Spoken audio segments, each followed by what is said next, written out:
dejaremos atrás y seguiremos por adelante. Solo contigo, Señor. Gracias por ser nuestro Dios. Gracias por ayudarnos en toda situación, en toda circunstancia. Gracias por darnos tu favor y tu gracia. Gracias, Padre, por ser tan bueno. Gracias, gracias por todo lo que haces y por todo lo que harás, Señor. Gracias. Ahora bendícenos, Señor, el resto de esta reunión con tu preciosa palabra, Señor. Te damos la gloria y la honra. Gracias, Padre. En el nombre de Cristo Jesús. Amén. Amén, hermanos. Pueden tomar asiento, por favor.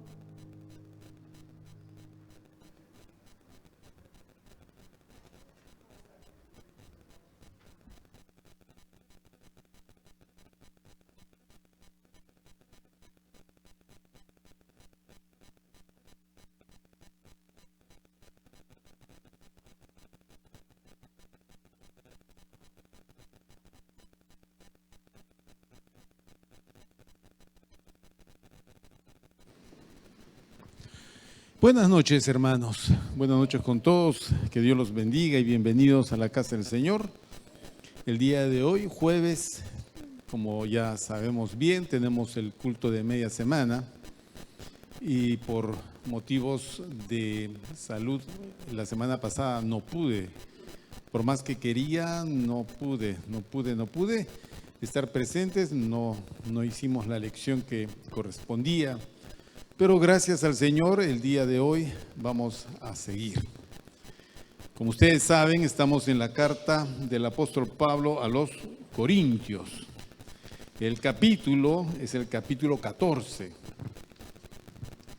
Menudo capítulo, porque todavía para muchos es un capítulo muy complicado y muchas iglesias, muchas denominaciones discuten y por causa de este capítulo y el capítulo 12, a veces se separan o discrepan. Tiene que ver con los dones espirituales.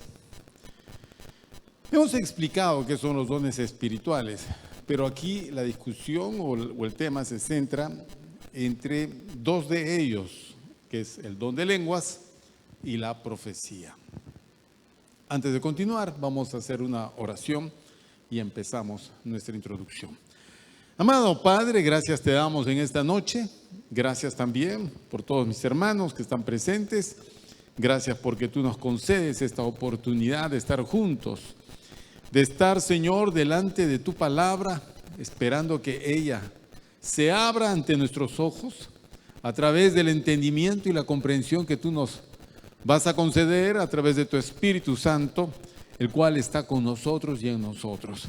Amado Señor, dirige nuestra meditación, dirige esta enseñanza para la edificación de nuestro ser interior, para el fortalecimiento de nuestra fe, para una mejor comprensión de tu voluntad.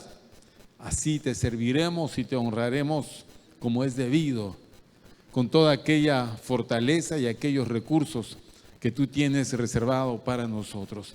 Amado Señor, gracias.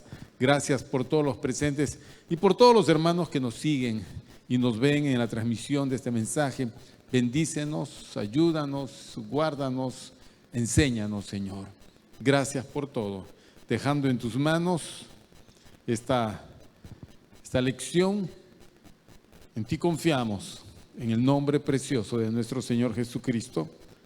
Amén. Bien, ¿qué cosa caracteriza a la iglesia cristiana? A la iglesia cristiana la debe de caracterizar el elemento sobrenatural que solo en ella uno puede encontrar. Se llama la sobrenaturalidad de Dios. Es decir, que en la iglesia cristiana debe de manifestarse situaciones que no siguen el curso natural, sino que están dadas por una obra sobrenatural de Dios. Dios se hace así evidente, Dios se muestra en estas situaciones en esto de sobrenatural, en lo que normalmente nosotros conocemos como milagros o como hechos prodigiosos, como acciones portentosas. En ningún otro lugar ha de suceder. En ningún otro lugar. Fuera de Dios, solo el diablo puede tratar de duplicar estas obras, pero la diferencia es que las de Dios edifican y construyen, mientras que la del diablo debilitan y destruyen. En la iglesia cristiana, la edificación, el fortalecimiento de los creyentes, tiene que seguir este curso, el curso de lo sobrenatural. Entonces, hablamos, explicamos y buscamos que hayan manifestaciones de esto sobrenatural. En el caso que compete al servicio cristiano, tenemos nosotros, por ejemplo, los dones espirituales, que ya hemos explicado en el capítulo 12, los 9 dones que el apóstol Pablo menciona allí, y cómo estos ayudan a la iglesia. Los dones son capacidades, los dones son herramientas con las cuales nosotros edificamos a los hermanos. Están dados para eso, no están dados como premio para el creyente. Los dones no son condecoraciones. No es porque tú eres un buen creyente, Dios te va a dar un don. No. Todos nosotros estamos llamados a ser parte del cuerpo de Cristo y como tal tenemos que funcionar en el cuerpo de Cristo con una capacidad sobrenatural dentro de las funciones a las que el Señor nos ha llamado. Entonces Dios empieza a repartir los dones para que esa función pudiese tener el elemento sobrenatural de Dios. Y eso permite que los hermanos que son servidos, atendidos por el hermano en cuestión, con los dones que Dios le da, con la sabiduría que Dios da, entonces las personas desarrollan una vida espiritual sólida, fuerte. Sin dones solamente podemos procurar hacer la obra con la capacidad natural. La capacidad natural que significa explicar humanamente o tratar de hacer las cosas humanamente. Entonces no hay sanidades, hay médicos en la iglesia, no hay un tratamiento espiritual de las cosas, tenemos psicólogos y psiquiatras en la iglesia, no hay diversidad de operaciones de parte de Dios, hay hermanos y elementos y ayudas psicológicas, de orden pues intelectual que nos permite, digamos, hacer algo bonito, pero que en el fondo no llegan a edificar el ser interior de la persona, no llegan. El otro día un hermano le estuve tratando de explicar sobre el tema de lo que es el tema sentimental, que es un tema que traiciona mucho a los creyentes. Pero como mi estimado hermanito no entiende las cosas, le expliqué, pero me dice, bueno, sí, pastor, tiene razón, pero creo que al final voy a tener que ir donde un psicólogo experto en cuestiones sentimentales. Yo le digo, oye, no voy a perder mi tiempo, pues. O sea, te he explicado y estás pensando en que necesitas un psicólogo. No necesitas un psicólogo, lo que necesitas es seguir los principios de Dios. Eso es todo. ¿Me entiendes? Porque si no sigues los principios de Dios, ni el psicólogo te va a ayudar. Pero no entiende. Siguió los principios que él tiene en su cabecita. Bueno, ¿qué podemos hacer? En fin, Pablo empieza a poner en orden las cosas en la iglesia de los Corintios. Porque los cultos en esta iglesia se había desordenado. La característica era que había desorden. Desorden porque los hermanos procuraban destacar con sus dones. En especial el don de lenguas. Entonces, el don de lenguas es un don muy cuestionado, porque a muchos no les parece que el balbuceo de tal hermano o el balbuceo de tal hermana sea pues un don de lenguas. Dicen, ese cuentito yo no caigo, eso yo también lo puedo hacer en mi casa, pero nunca lo haces. Dices que sí, que tú lo puedes hacer, pero nunca lo haces. Porque nunca pasaría por tu intelecto que eso pudiera ser un don de lenguas. Porque lo cuestionamos con el intelecto. Bueno, en la iglesia de los Corintios, los hermanos habían sido bendecidos con toda clase de dones, y los que tenían el don de lenguas competían en los cultos. Entonces, en la iglesia todo el mundo vociferaba un don de lenguas y nadie entendía nada, porque el don de lenguas es incomprensible al entendimiento humano, porque es un idioma que nosotros no conocemos, es un idioma que no aprendemos, es un idioma que nadie nos enseña, es un idioma del Espíritu, y como es del Espíritu, es espontáneo, es del Espíritu. No, yo no tengo que formular nada con mi mente, se lo hace mi espíritu y lo hace para el Señor.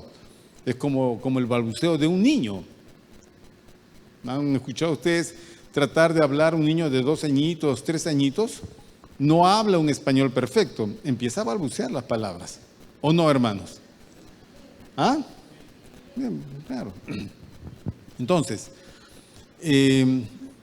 Pablo tiene que poner en orden porque la iglesia se está desordenando, los hermanos están compitiendo y no se está alcanzando el propósito, que es la edificación. Hay que edificar. Todo lo que se haga en la iglesia debe de perseguir ese propósito. Por ejemplo, los días domingos, el funcionamiento de todas las áreas de la iglesia, así como están funcionando, todo tiene como propósito que de acá salgamos edificados. Por ejemplo, los hermanos que están allá en la cabina de sonido, su trabajo es hacer que usted escuche bien. ¿Entiende? Que escuche bien. ¿Por qué? Porque si usted no escucha bien, entonces, no entiende, ¿cómo dijo? Ay, muy bajito, ay, está muy fuerte, no. De alguna manera, la ayuda esta tiene que servir para que usted escuche bien.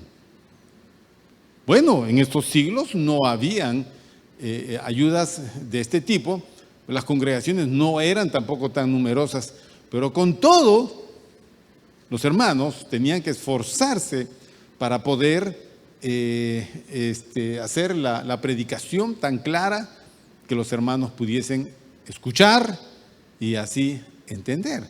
Los hermanos que proyectan, por ejemplo, hacen esta labor para que usted pueda visualizar algo y sea más comprensible lo que se quiere explicar, las letras de las canciones, todo lo que se pueda pasar por acá. La escuelita, por ejemplo, nos ayuda mucho edificando a las familias, apoyando a los niños, impartiéndoles una lección. Si se da cuenta, todo acá es de edificación. Entonces, para que haya edificación tiene que haber siempre orden. Si no hay orden, no se puede edificar. Pero en los cultos de la iglesia de los Corintios, ya la cosa estaba desordenada. Y competían y hablaban. Entonces el apóstol Pablo tiene que poner en orden y decir cuál es el don que edifica más. Hay un don de entre los 9 que destaca porque es el don de mayor edificación, y ese es el de profecía, el don de profecía. Bueno, para nosotros, para muchos de nosotros, el don de profecía es básicamente el anuncio, la predicción de cosas futuras. No necesariamente, no es así. El profeta puede hablar de cosas pasadas, de cosas presentes o de cosas futuras. Las pasadas, las presentes y las futuras él las revela según como Dios le va mostrando. Pero el propósito de todo esto es explicarle a las personas, es alcanzarles un mensaje de parte de Dios. Entonces el mensaje de parte de Dios puede tener predicciones, es decir, anuncios de cosas futuras, y el profeta trae estas cuestiones. Entonces, el profeta es siempre un ministro de la palabra. El profeta es el hombre que se mueve enseñando, pero su enseñanza contiene más revelación que el maestro, por ejemplo. Okay. No pensemos que solamente es predicción. No.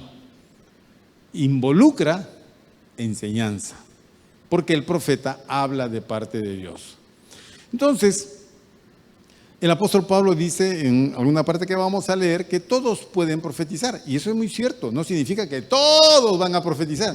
Lo que pasa es que todos podemos ser usados por Dios para hablar de parte de Dios. Todos, salvo que seas mudo. pero todos podemos ser usados, o sea, todos en posibilidad podemos profetizar, podemos hablar de parte de Dios. Y cada vez que tú le alcanzas un mensaje a una persona, cada vez que tú le hablas de Cristo a alguien, tú le estás hablando de parte de Dios. Técnicamente tú estás haciendo de profeta, aunque tu ministerio no sea profético, aunque tú no hagas predicción, pero estás hablando de parte de Dios a alguien. Le estás alcanzando un mensaje. Técnicamente, eso es una profecía. Algunas veces nos hemos encerrado en ideas muy de denominaciones y decimos profecía es el hermanito que por allá da un mensaje antes de la palabra, en voz alta. No.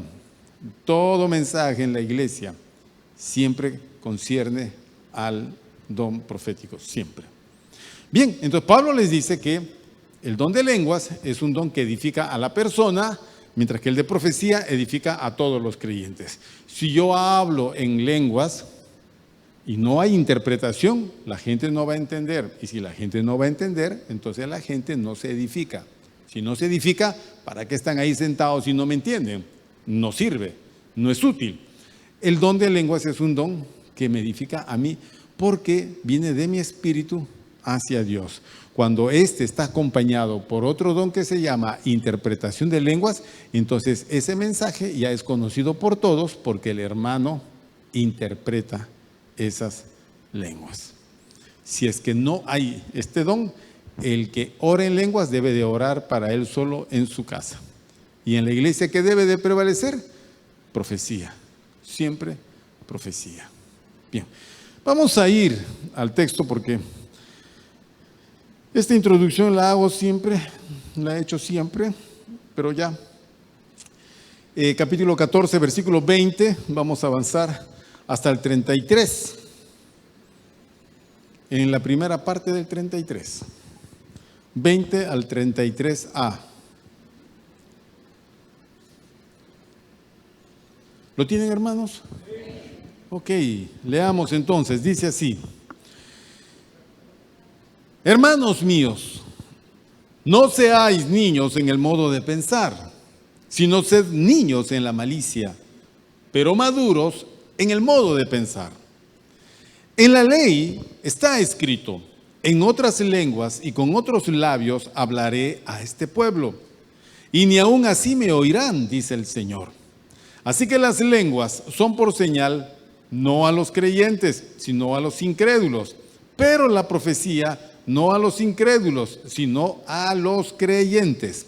Si pues toda la iglesia se reúne en un solo lugar y todos hablan en lenguas y entran indoctos o incrédulos, ¿no dirán que estáis locos?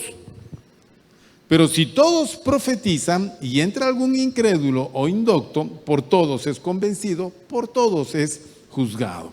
Lo oculto de su corazón se hace manifiesto, y así postrándose sobre el rostro, adorará a Dios, declarando que verdaderamente Dios está entre vosotros. ¿Qué hay, pues, hermanos? Cuando os reunís, cada uno de vosotros tiene salmo, tiene doctrina, tiene lengua, tiene revelación, tiene interpretación. Hágase todo para edificación. Si alguno habla en lengua extraña, sea esto por 2 o a lo más 3, y por turno, y uno interprete. Y si no hay intérprete, calle en la iglesia y hable para sí mismo y para Dios.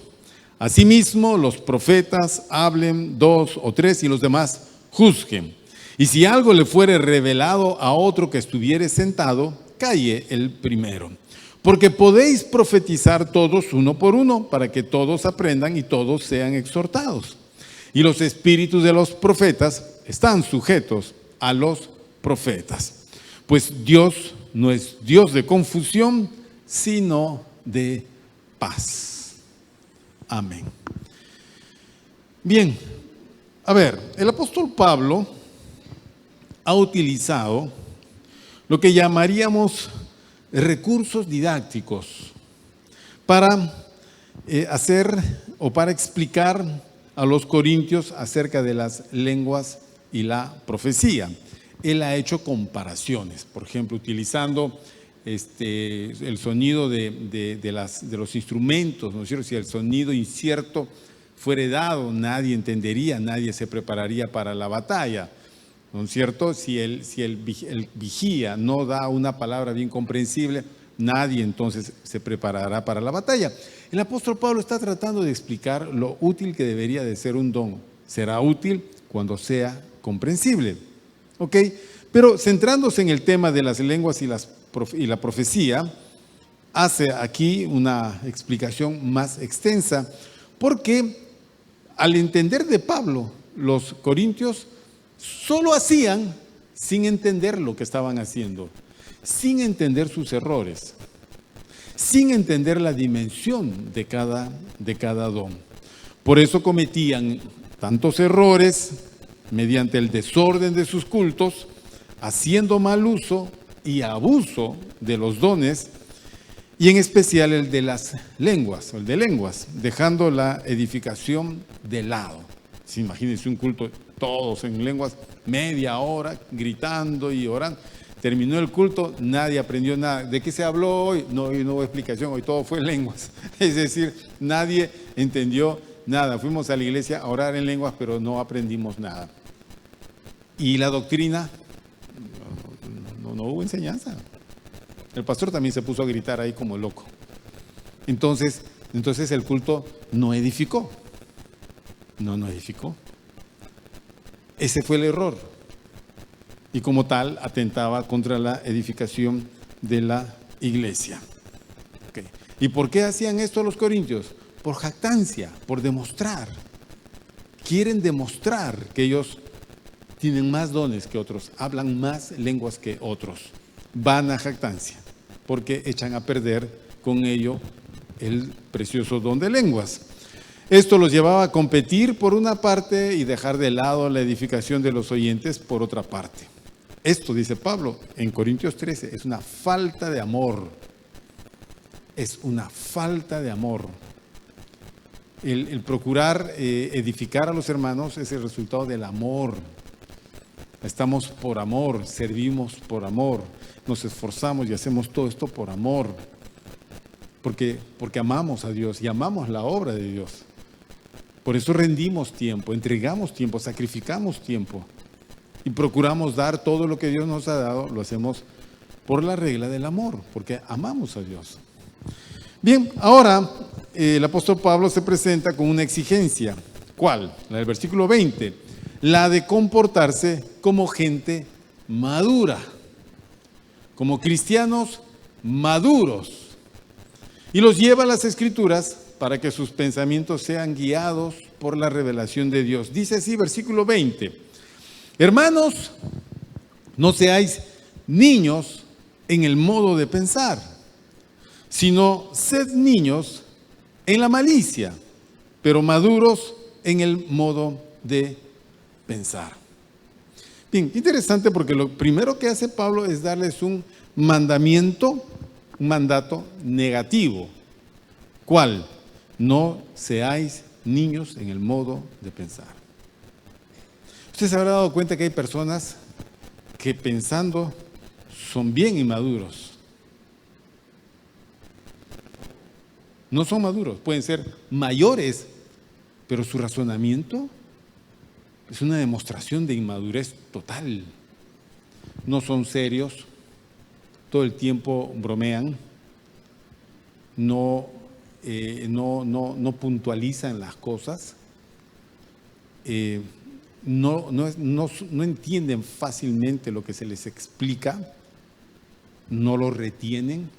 Entonces uno dice, este es un niño, tiene 40 años, pero por Dios, no puedes hacer más, porque su modo de pensar es muy infantil, se quedó atascado, no ha madurado, ha crecido, ha envejecido, pero su modo de pensar sigue siendo la de un niño. Tiene caprichos, tiene engreimientos, se resiente constantemente, se ofende por cualquier cosa, ¿no? Y siempre está con los mecanismos de defensa de todo niño. No me quieres, así eres conmigo. Se engríe, por ejemplo.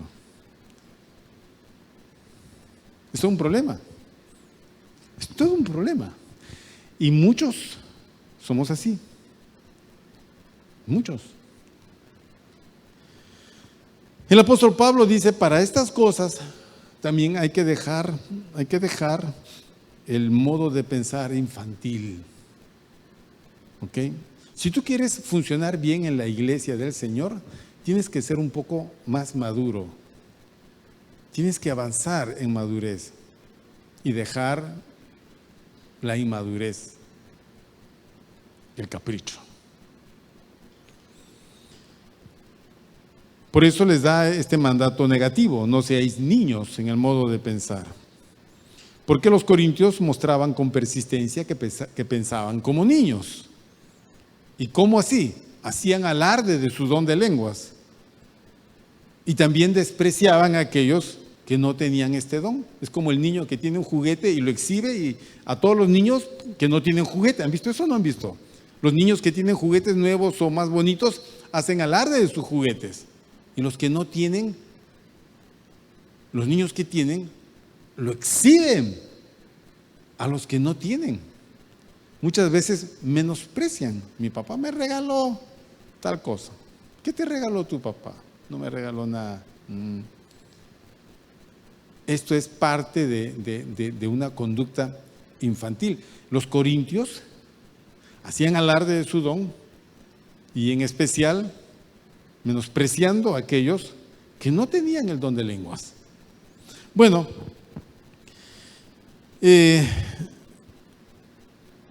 Pablo les da la exigencia: compórtense como adultos, ya no como niños.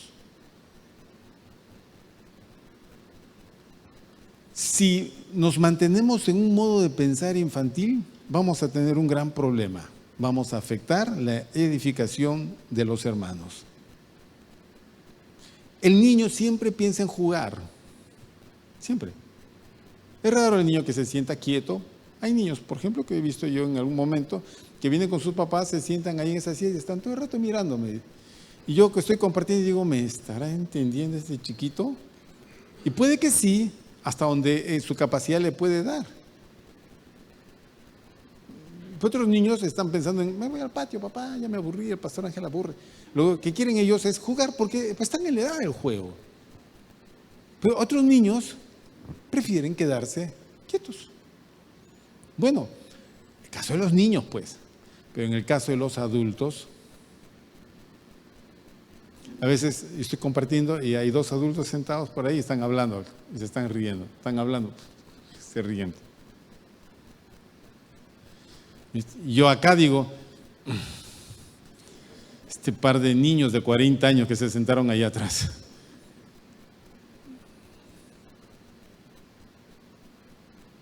Alguna vez que me bajé, porque ya molestaba, me he ido donde uno de ellos y le he dicho, oye, compórtate, has hablado todo el culto. No, pastor, es que el otro no, has hablado todo el culto. Pero es que el otro me habla, pero tú te has reído todo el rato. ¿Venimos al culto para eso?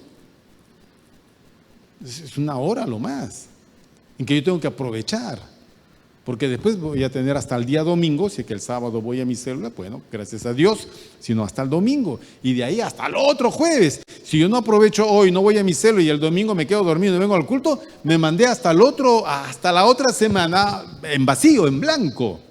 Todo por una actitud infantil. Qué problema, ¿no? Tener una mente infantil, un modo de pensar de niños. Dice, sed niños en la malicia, pero maduros en el modo de pensar.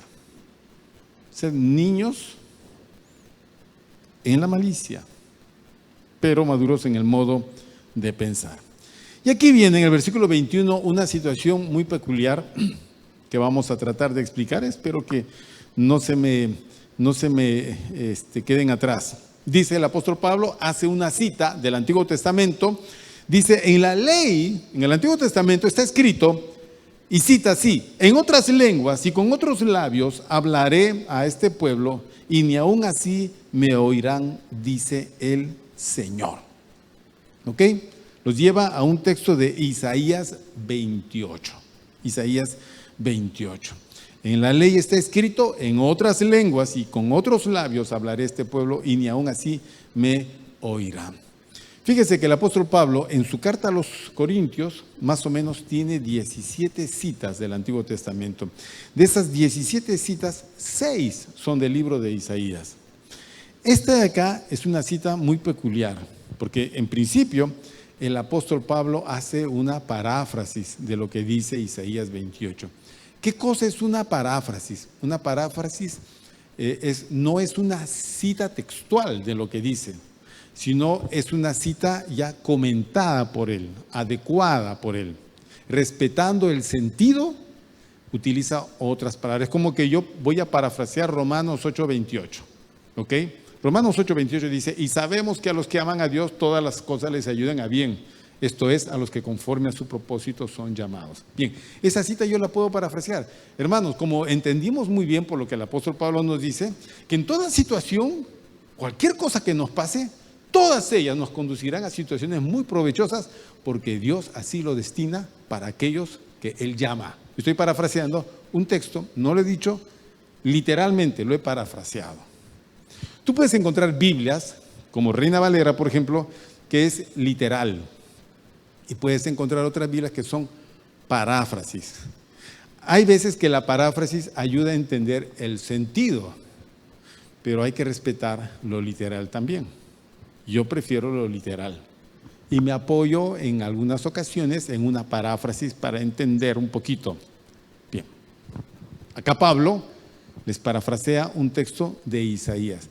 ¿Qué tiene que ver Isaías acá? Le voy a decir.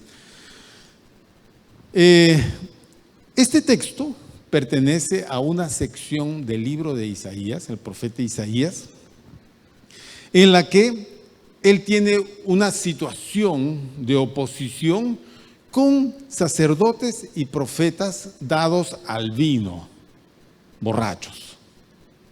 Okay. Estos señores se embriagan y embriagándose lo que hacen es echar a perder su percepción espiritual. Toda persona, todo creyente que vive embriagado, no solo de vino, cerveza, licores, sino embriagado por la vida, por los placeres, por las situaciones del mundo, todo, echa a perder su percepción espiritual. Es difícil para una persona que está embriagada con el mundo poder entender las cosas de Dios de manera fina. Es bien complicado. A veces yo puedo estar embriagado por mis mismas cosas, por mi celo religioso, me embriago, me vuelvo un fariseo. Eso no me permite a mí percibir claramente las cosas de Dios. Bien, los sacerdotes y profetas del tiempo de Isaías le tenían bronca a Isaías porque Isaías sí era un profeta fiel y él no entraba en el cuento de ellos, él no se embriagaba y él más bien entendiendo perfectamente lo que Dios le estaba hablando al pueblo, a estos no les gustaba. Entonces hubo un conflicto. Y estos sacerdotes y profetas ebrios siempre se burlaban de Isaías y de sus mensajes. Para ellos sus mensajes eran mensajes simplones, mensajes que no tenían ningún sentido, ningún valor, porque parecía más un mensaje para niños. A ver, yo no podría entrar a un aula de niños de 7, 8 años hablándoles así como les hablo a ustedes, pero estoy hablando a gente, digamos, joven y adulto, que me entienden, nos entendemos, es nuestra forma de hablar. Pero si voy a la escuela dominical, voy a un aula de niños, tengo que cambiar totalmente mi forma de explicar las cosas. Por eso que yo, maestro de niños, no soy. Porque no encuentro las palabras para ellos. No encuentro la forma de decirles. Tendría que prepararme mucho, tendría que construir la clase en mi casa primero en la semana para explicarle a los niños la verdad que quiero explicarles en esta ocasión. Bueno, para estos señores, el mensaje de Isaías era ridículo. Por eso ridiculizaban a Isaías y se burlaban de él, preguntándole si está tratando de explicar su mensaje a niños pequeños. Como quien dice, ¿por qué hablas así, oye? Bueno, el mensaje de Isaías es un mensaje así. Pon por favor las letritas de Isaías 28:10. Ese es en hebreo. ¿Pueden leerlo, por favor? Vamos. Ya, otra vez.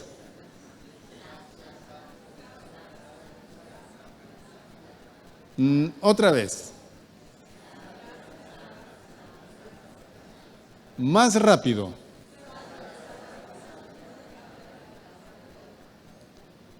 Mejor me voy a la escuela dominical, por Dios. Sabla sab, cabla cab, cabla cab. Si tú has oído a alguien orar en lenguas, es casi esto.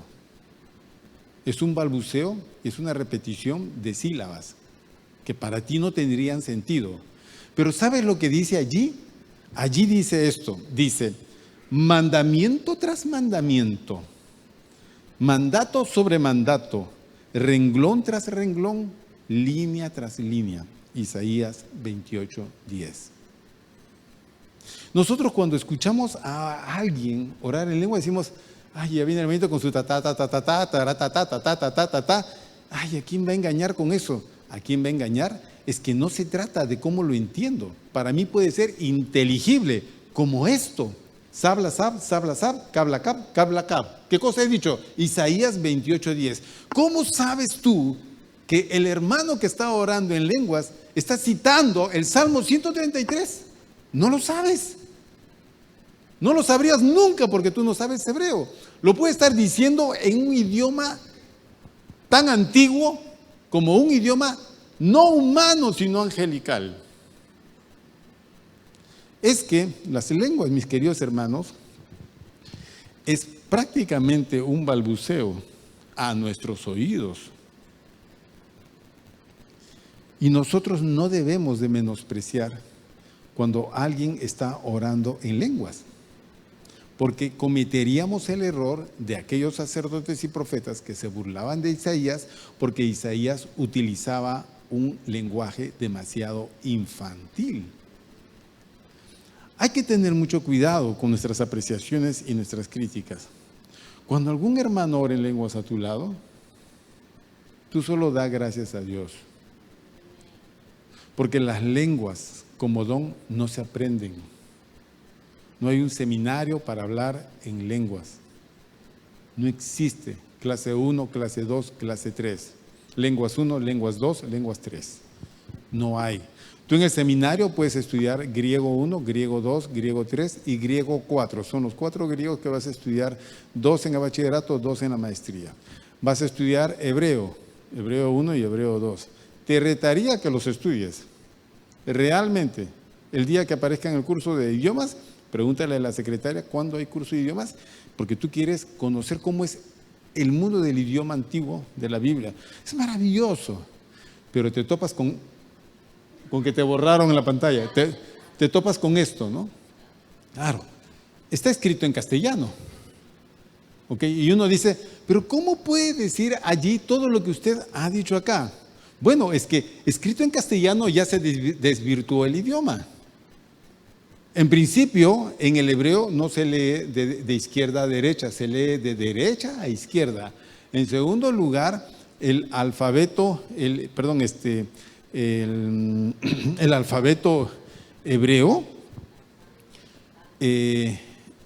no tiene vocales, todas son consonantes.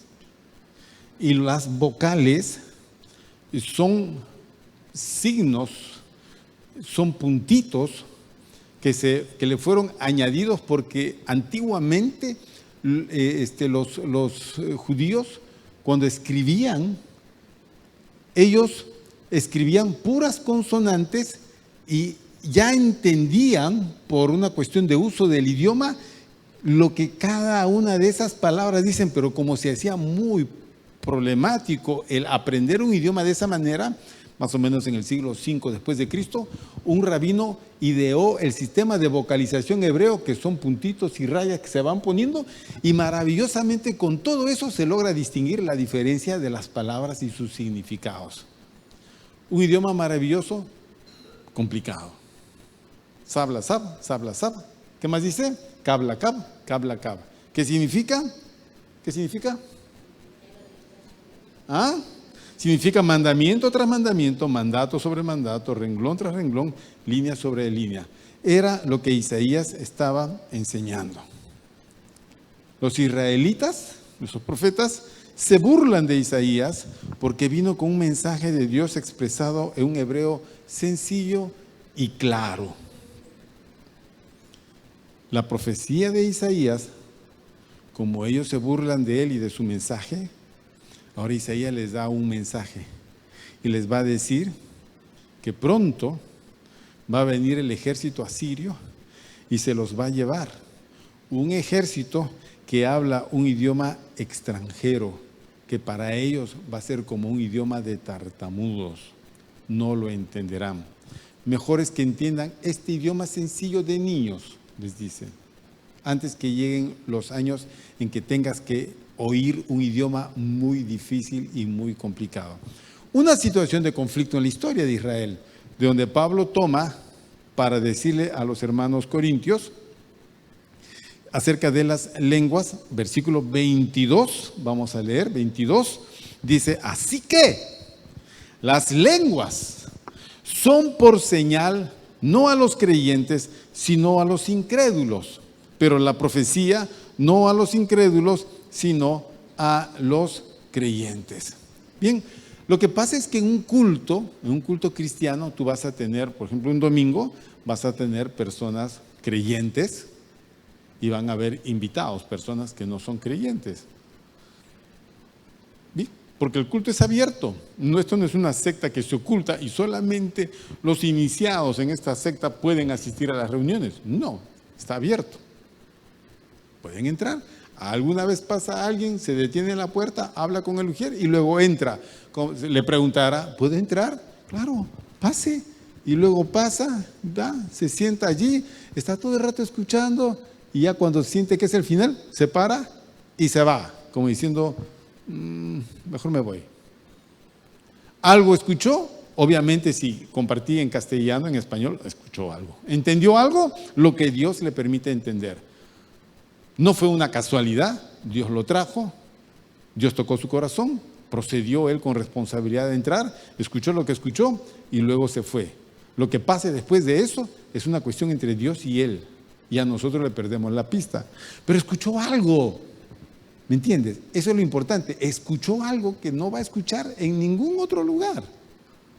Bueno, entonces, ese es el incrédulo. Los creyentes son todos los que vienen ya con una experiencia con Cristo y se sientan porque tienen la costumbre de congregar, como otros que tienen la costumbre de no congregar. Esto sí, ustedes sí, vienen, se sientan y escuchan, y escuchan, y escuchan, y escuchan, y escuchan. Ok, entonces, en este auditorio tenemos estas dos clases de personas, los no creyentes y los creyentes. Aquí es donde juega el don de lenguas y el don de profecía. Vamos a ver, sigue, para entender este versículo, sigue la regla del texto de Isaías. ¿Cuál es? La profecía cumple un importante papel en el ministerio de enseñanza y predicación en la iglesia. En la iglesia siempre tiene que haber palabra de Dios, siempre, dado por el pastor, dado por el hermano tal, el hermano cual, sea aquí, sea en las células, sea como fuere, donde sea. Toda persona que asume la responsabilidad de compartir una lección, él está hablando de parte de Dios. Entonces, la profecía cumple un importante papel en el ministerio de enseñanza y predicación en la iglesia. Pero el hablar en lenguas en el culto público, sin que sea interpretado, no edifica la iglesia. La profecía sí, porque enseña. Las lenguas no, porque nadie entiende, salvo que alguien por allí interprete. Si no hay intérprete, la lengua no sirve al creyente, porque no le explica nada, no le enseña absolutamente nada. Si yo les ponía el texto el sabla, ya, y no le pongo la interpretación en castellano, no entienden, pastor, ¿qué es eso? Eso es Isaías, hermano, 28:10. Mi Biblia dice otra cosa. Aquí está traducido, ¿ve? Si hay traducción, se entiende. Si no hay traducción, no te sirve de nada una Biblia en hebreo.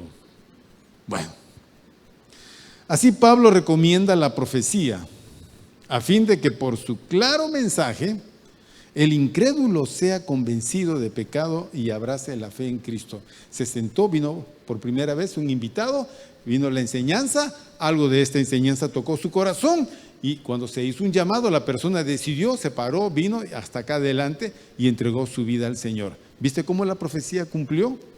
Porque es comprensible, pues, porque está en el idioma que él entiende.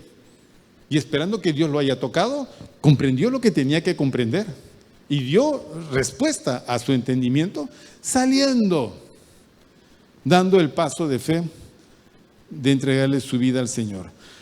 Para el no creyente, cuyo corazón está endurecido y que rechaza al Evangelio, las lenguas y la profecía son señales de juicio. Este incrédulo está bajo el mismo juicio que el judío incrédulo de los días de Isaías. La gente que no entiende o que en todo caso tienen el corazón endurecido y rechaza el Evangelio, las lenguas son solo una señal de juicio y a ese se suma la profecía. Por eso dice en el versículo 23, si pues toda la iglesia se reúne en un solo lugar y todos hablan en lenguas y entran indoctos o incrédulos, ¿no dirán que estáis locos? Eso es lo que siempre ha pasado. Cada vez que en las iglesias la gente empieza a hablar en lenguas y entra una persona invitada, por ejemplo, invitaron a alguien a una reunión de oración y todos hablan en lenguas y el pobre está asustado, dicen, están esquizofrénicos. ¿Qué les ha pasado a esta gente? Están locos. Están totalmente locos. Qué diferente, por ejemplo, cuando alguien es invitado a una reunión y todos cantan. Entonces la persona dice, en su experiencia cuenta y dice, cuando yo fui la primera vez a una reunión cristiana, lo más maravilloso fue escuchar cantar a esa gente. ¿Cómo cantaban? ¿Y cómo cantaban? Tenían pasión, realmente amaban esa letra. Bien, todo lo que descubren cuando todo se hace comprensible, pero si es incomprensible, la persona no recibe nada. Solo dice, estos están locos, porque no entienden nada. Sería la reacción normal de los que no creen. En Jerusalén pasó lo mismo, algo similar, cuando la iglesia habló por primera vez en lenguas en el aposento alto en el día de Pentecostés. Los idiomas en que ellos hablaron eran idiomas conocidos de los habitantes que habían venido a celebrar la festividad de Pentecostés a Jerusalén. Y aún así dijeron que estaban borrachos. Porque decían, no son estos galileos, ¿de dónde saben pues los diferentes idiomas de los que nosotros hablamos allá en la dispersión? No, están tan borrachos, decían. Cuando la gente no entiende algo, inmediatamente argumenta eso, especialmente si es en el ámbito religioso. Imagínense que entre alguien muy escéptico y encuentra a la iglesia orando en lenguas. Es la última vez que pisa un local. Dice, esta gente está loca. ¿Cómo los pueden engañar, por Dios? Y se van. Algunos dicen, esta gente cómo le lavan el cerebro, son borregos, pues los llevan a todos juntos al mismo, ¿no? Al mismo destino. Caso diferente, versículo 24. Pero si todos profetizan y entra algún incrédulo o indocto, por todos es convencido, por todos es juzgado. Lo oculto de su corazón se hace manifiesto, y así, postrándose sobre el rostro, adorará a Dios, declarando que verdaderamente Dios está entre vosotros. Es el segundo caso hipotético en el que en un culto los creyentes dan la enseñanza, profetizan, ¿no es cierto? Y están presentando la palabra de Dios, ¿ok? Dios está hablando a través de ellos. La persona que entra, escucha, entiende, ¿ok? Y el entender lo que Dios le dice traería convencimiento a su corazón, porque la palabra lo juzga. Es lo que me pasó a mí en mi experiencia de conversión y a muchos de los que se han convertido, que fueron a un culto cristiano y se sentaron ahí todos duros, todos difíciles, pero cuando empezó la enseñanza, la persona entendió, la palabra lo juzgó, lo convenció. Y cuando se hizo el llamado, la persona aceptó. Eso es lo que significa acá. Postrándose sobre el rostro, adorará a Dios. Hace su oración. A veces pasa aquí. ¿Cuánta gente que ha pasado acá por primera vez han dejado sus lágrimas en la alfombra? ¿Por qué? Porque la palabra fue comprensible. Ese es el valor de la profecía. Ese es el valor del ministerio de la palabra, sea dada por un apóstol, un profeta, un evangelista, un pastor o un maestro. La palabra tiene que ser comprensible. Por eso se dice a los líderes de célula, prepárense, hermanos. Yo les hago una lección extensa, es para que ustedes se preparen, estudien, vean, ya está, muy bien. Entonces, esto que he aprendido, ahora se lo voy a dar a los hermanos en el lenguaje que ellos entienden. Y ellos tienen que entender la explicación, para eso uno se prepara. Por eso la profecía es mucho más efectiva en llevar gente al conocimiento de Dios que las lenguas. Imagínense, las lenguas en Pentecostés no ganó ni un alma.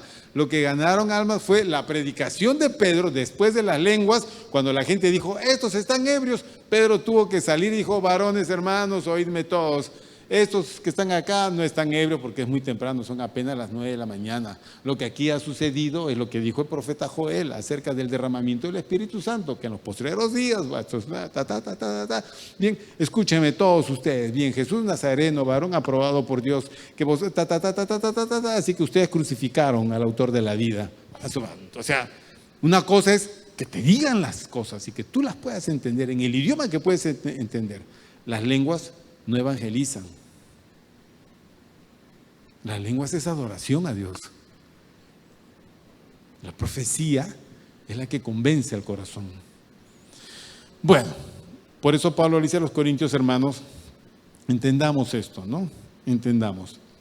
Hay que profetizar en la iglesia, hay que tener mensaje comprensible. Por eso va a señalar, Pablo va a señalar cuál sería la conducta adecuada y correcta en los cultos de la iglesia con respecto a la palabra.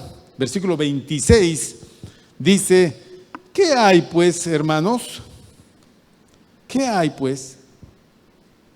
Cuando os reunís, cada uno de vosotros menciona una diversidad de situaciones y todas ellas edificantes. ¿Ok? Hay, por ejemplo, salmo, que son los cánticos. Hay cánticos. Tiene doctrina, que es la enseñanza, tiene lengua, tiene revelación, tiene interpretación. Hágase todo para edificación.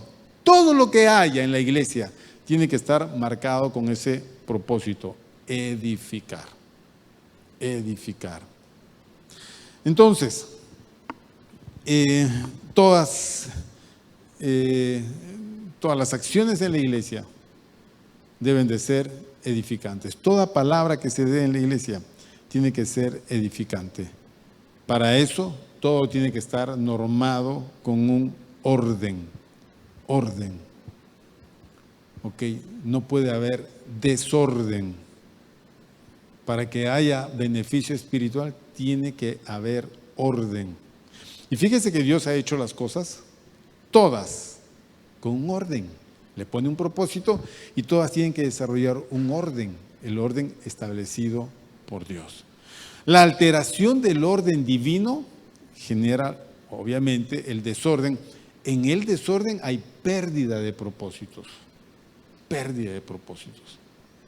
Por eso los cristianos tenemos que poner orden. Las personas a veces me visitan y me dicen, mire pastor, tengo estos problemas, mire que tengo sitio. Mire hermano, lo primero que vamos a hacer es poner en orden todo. ¿Ok? Porque lo que tenemos acá es un cuerpo mutilado. Hay que poner cada parte de este cuerpo en su lugar. La cabeza va arriba. No puede ir en otro sitio. Los pies van abajo. Dios puso todo en orden. Cuando todo está en orden, todo funciona bien. La vida natural tiene un orden, hay que respetarlo. Maridos, amad a vuestras mujeres, mujeres, respetad a vuestros maridos y obedeced. Hijos, obedeced a vuestros padres. Padres, criad en disciplina y amonestación a vuestros hijos. Todos someteos unos a otros en el temor. Todo tiene un orden. La iglesia tiene un orden, todo tiene un orden. Igual, los cultos tienen que tener siempre un orden. Ya vamos a acabar. Entonces, todo se tiene que hacer para edificación. Versículo 27 y 28 dice: si alguno habla en lengua extraña, regresa al don de lenguas para ponerle el orden, sea esto por 2 o a lo más 3, y por turno, y uno interprete. Y si no hay intérprete, calle en la iglesia y hable para sí mismo y para Dios. Bien, aquí se menciona 5 consideraciones al respecto de las lenguas en el culto. Okay. ¿Cuál es el primero? La cantidad. Todos no pueden orar en lenguas. Dice, a lo mucho, 2 o 3 participantes por culto. Okay. Segundo, el orden, hágase por turno, no todos al mismo tiempo. Tercero, interpretación, es decir, alguien debe interpretar esas lenguas. Es el orden. Pero para que sea provechoso para todos. Cuarto, silencio. Si no hay quien interprete, el que hable en lenguas debe guardar silencio. ¿Ok? Debe guardar silencio. Recordemos que el que tiene el don también tiene el control del mismo. Bueno. Quinto, devocional. Significa que no habiendo quien interprete el don de lenguas, este don no queda en la nada, sino que debe hablarlo en privado para sí mismo y para Dios. No hay que apagar las lenguas, no hay que apagar el don de lenguas. Uno debe de practicarlo en su momento devocional. Hablarle a Dios en privado no tiene nada que ver con el culto y la congregación. ¿Okay? Que yo ore a Dios en privado no tiene nada que ver con el tema del culto. El culto es otra cosa. En el culto yo voy a predicar. Si yo oro en lenguas en lo privado, no voy a llevar mis lenguas en privado al culto y soltarlo a todos. Nadie va a entender en absoluto, salvo que algún hermano interprete. Bueno, entonces, vea usted que hay un orden. Vamos a ver con el tema de los profetas, las profecías. Asimismo, ¿cuál es el orden? Los profetas hablen 2 o 3 y los demás, ¿qué tienen que hacer? ¿Qué tienen que hacer? Juzguen. Y si algo le fuere revelado a otro que estuviere sentado, calle el primero, porque podéis profetizar todos uno por uno para que todos aprendan y todos sean exhortados. Bien, el orden es así. Lo primero que pide es que los profetas deben hablar siguiendo un orden, igual que el de las lenguas, 2 o 3. Este es más o menos el orden que seguían las iglesias de ese tiempo. Los cultos eran mucho más prolongados, había más tiempo y más necesidad de edificación. Entonces habían maestros que visitaban las iglesias, ¿no? Que eran profetas, maestros y profetas, y en un culto a veces hablaban 2 de ellos, a lo más dice Pablo 3, porque ya la gente no retiene. Si es 1 está bien, si hay 2, bueno, sería apoyando lo que está diciendo, no discrepando lo que está diciendo, porque entonces confundiría a la gente. Como usted ve, hay un orden. Normalmente en nuestros cultos es una sola enseñanza en el culto. Punto. Es el orden que está establecido. Siempre tiene que haber un orden. Bueno, no debe haber competencia ni desorden en esto. Lo segundo, pide a la iglesia que evalúe a los profetas, lo que dicen los profetas, no al profeta, sino lo que dice el profeta. Porque la profecía tiene este triple propósito, como lo hemos enseñado: edificar, consolar y exhortar. Y todo esto debe de estar en armonía con lo que dicen las Sagradas Escrituras. Entonces, si tú eres de las personas que vienen al culto, por ejemplo, sin Biblia, yo vengo sin Biblia, estoy a escuchar, y el pastor habla y dice y lee y explica y todo, y yo, ¿dónde dirá eso? No sé. Como dice en Isaías, ¿cuál Isaías? 28:10. ¿Sabrá Dios? ¿Será así, pues? Yo estoy comprobando nada, en absoluto. El ser así me genera un gran problema. Me hace a mí, o me describe a mí, como un oidor muy superficial, que le da poca importancia, poca necesidad de profundizar lo que realmente se está diciendo ahí. ¿Eso es lo que dice? ¿Realmente eso es lo que dice? A ver, Isaías. Vamos a Isaías 28.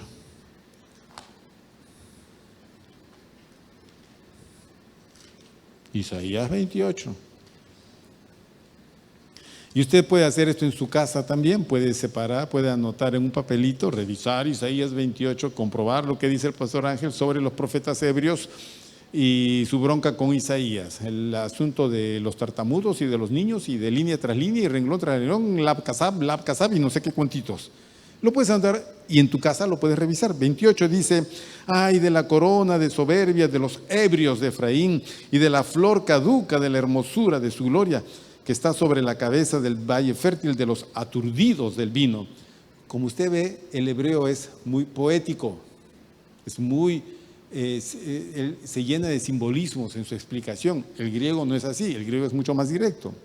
Dice versículo 2: he aquí Jehová tiene uno que es fuerte y poderoso, como turbión de granizo y como torbellino trastornador, como ímpetu de recias aguas que inundan con fuerza, derriba a tierra. Bien, sigue. ¿Ok? Versículo 7, pero también estos erraron con el vino y con sidra, se entontecieron. El sacerdote y el profeta erraron con sidra, fueron trastornados por el vino. El pastor Ángel tuvo razón cuando citó eso, dice. Se aturdieron con la sidra, erraron en la visión, tropezaron en el juicio. Eso es entorpecer su percepción espiritual de las cosas. No podemos vivir embriagados del mundo. Bueno, ¿qué más?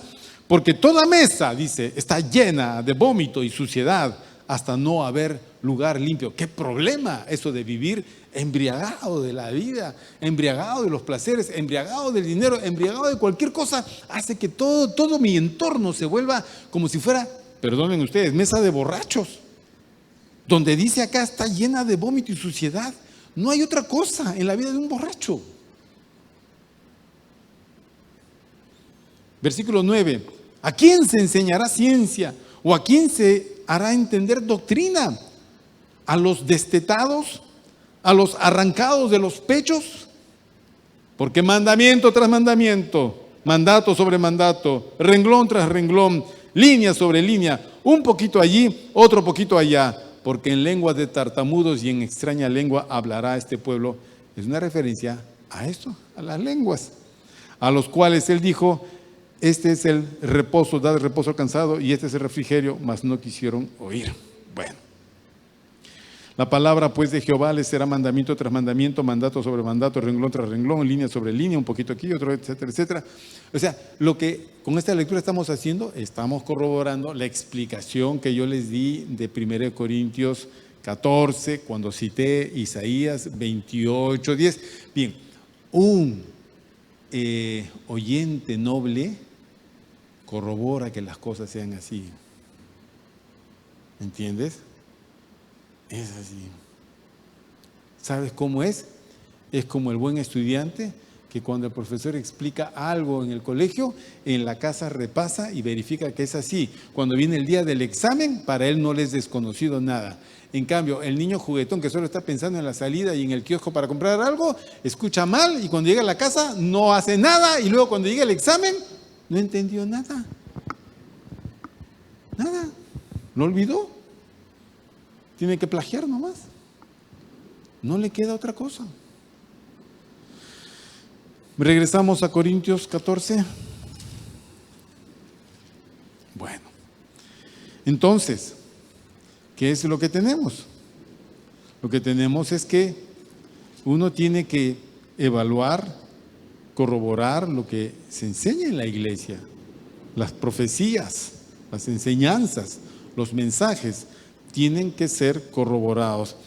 Y en el libro de Hechos de los Apóstoles, nosotros tenemos el ejemplo de los hermanos de la ciudad de Berea, que dice el texto, eran más nobles con respecto a los hermanos de Tesalónica, porque los de Berea, cada día ellos verificaban en las Escrituras que la enseñanza de Pablo era así, conforme a las Sagradas Escrituras. Entonces, habla de la nobleza de la persona. Y Pablo dice, en la iglesia, los profetas hablen 2 o 3 por turno, y los demás, ¿qué tienen que hacer? Juzgar. No es sancionar, sino verificar que las cosas que se está enseñando es así. Versículo 30. Y si algo le fuere revelado a otro que estuviere sentado, calle el primero, significa espere a que calle el primero, para que pueda intervenir. Nada que se va a levantar, hermano, cállate un ratito que voy a compartir yo. No se trata de eso, tiene que esperar, porque hay un orden. Versículo 31, porque podéis profetizar todos uno por uno. No es que todos van en esa noche o en ese día van a compartir, no, sino que en posibilidad todos pueden profetizar. ¿Sí? Todos. Y de hecho aquí hay 80 hermanos que todos los sábados comparten una enseñanza en su célula. Eso es lo más maravilloso, son 80 hermanos a quienes no se les priva la enseñanza y enseñan. Y algunos están años. Si lo han hecho muy bien, han aprendido un montón. Si lo han hecho muy superficial, poco han aprendido. Ya es de cada uno.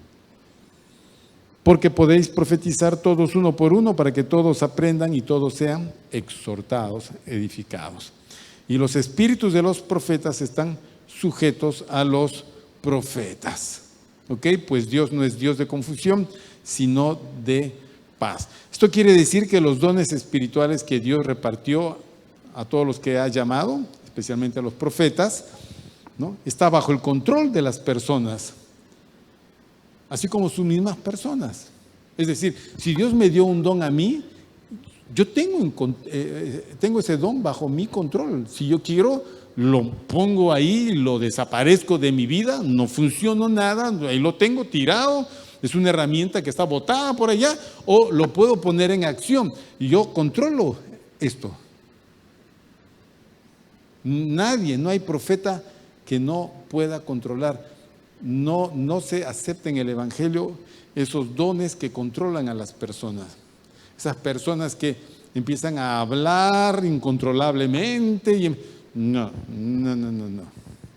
Tiene que haber siempre control del don, especialmente si es el de profecía, porque Dios no es un Dios de confusión, sino de paz. Recuerde que en el orden está el ambiente en el cual va a haber edificación. En la confusión no. Si tú vas a un lugar donde las cosas medias confundidas, el diablo saca provecho. Eso vamos a hablar el domingo, si Dios lo permite. No deis lugar al diablo. Cómo el diablo está esperando la oportunidad para aprovecharse. Eso es cuando se está transgrediendo el orden de Dios. El diablo inmediatamente aprovecha.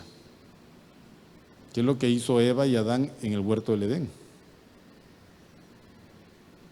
No, mantengamos el orden para que la edificación sea provechosa en la iglesia. Amén, hermanos. Si Dios lo permite, el próximo jueves vamos a tocar el tema de las mujeres en la congregación, porque es la parte final de este capítulo 14. Vamos a ver qué maravilloso es Dios con este tema también. Cerramos nuestros ojos y damos gracias al Señor. Amén. Amado Padre, gracias te damos en esta noche. Gracias porque tú has sido bueno con nosotros. Porque tú, Señor, nos llamaste a través del Evangelio para ser parte de tu iglesia y parte de tu pueblo, ser miembros de tu familia, la familia de Dios. Y como tal, has hecho de cada uno de nosotros miembros útiles en este cuerpo. Y nos has dado a cada uno capacidades y funciones para provecho de tu iglesia. Te pedimos que nos ayudes a desarrollar esas capacidades y funcionar en esas tareas, en esos lugares, en tu iglesia, en el nombre de Jesús. Queremos servirte, queremos honrarte, queremos ser útiles en tu reino, de provecho y bendición para muchos hermanos. Amado Padre, gracias por todo. Bendice a mis hermanos y guárdalos y guíalos, esperando, Señor, tu buena obra, tu obra maravillosa. En el nombre de Jesús, gracias te damos. Gracias, Señor. Bendice el retorno de mis hermanos a sus casas. Bendice tu iglesia, Señor, en este fin de semana. Que la asistencia a nuestras células siga siendo buena, que más y más personas conozcan a Cristo y el día domingo podamos tener una reunión gloriosa de alabanza, de adoración y de enseñanza de tu palabra. Padre bueno, gracias por todo. En el nombre de Jesús. Amén.